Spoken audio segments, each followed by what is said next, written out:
وعاد كياب شدرا وضع إن شاء الله بالكرين يا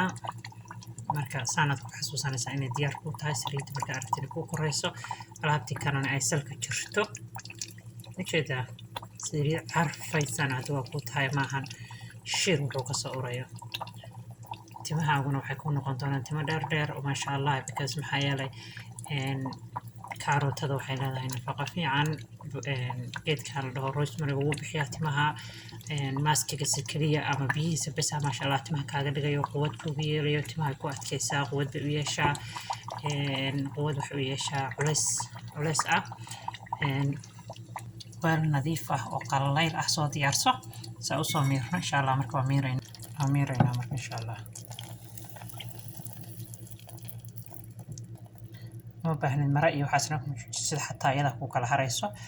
أو كوكا الكريسة.